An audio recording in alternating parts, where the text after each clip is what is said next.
All right. Oh, I want to talk about how I was disappointed by the trap section.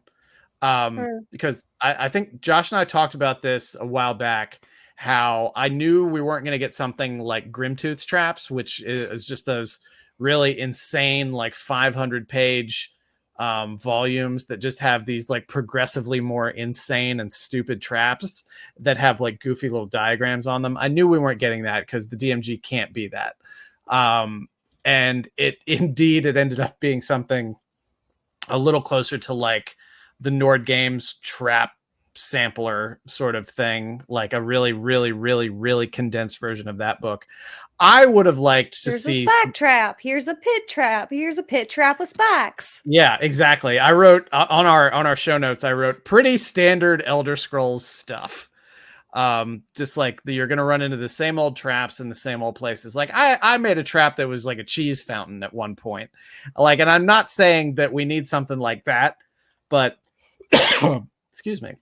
I just like, again, I wanted something that was a little bit more creative and a little bit more, I really want D&D, like, and when I say D&D, I mean from like stuff coming from WotC, not third party. I wanted to lean into the crazy a little bit more. I want to get real stupid with it. I did like the trapnatomy that they put in there. I thought that was fun. Saying like there's a type of trap and then there's a trigger and duration. I think they had some of that in the, even going as far back as maybe 3.5. I'm not sure because my memory's a little hazy, but I know at some point, or I might even be thinking of the Nord Games book where it like broke down the trap anatomy a little bit. It's hard to tell. But I was disappointed that it wasn't more robust. I was really hoping for something more. Josh, I don't know how you felt. Between the traps that they list and the hazards section, which kind of work as traps, you're looking at a total of like 15, 20 things. It's not a lot. And it's not, almost none of it is inspired. Like the hazards are like, ooh, green slime that drips from the ceiling. Triggered when one of the party members says, I don't know.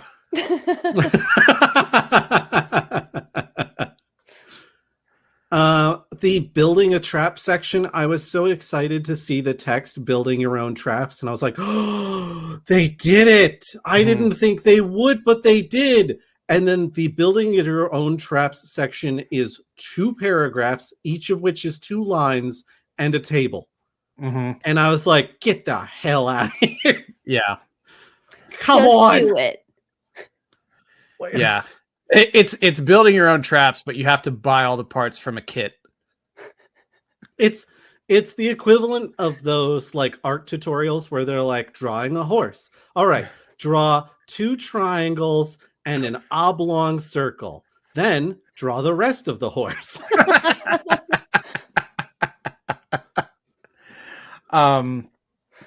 Do we have, I don't know if we have enough time to talk about creating adventures, but I'd like to get there. But I want to say that the example adventures that they provided, I felt were very solid for what they were, which was essentially some enough bare bones to get you rolling dice and playing the game. It'll work with a relatively quick game. It was pretty solid hooks. Like it's nothing that's going to get you deep in the lore. But if you're just doing some one shots or some quick play or something like that,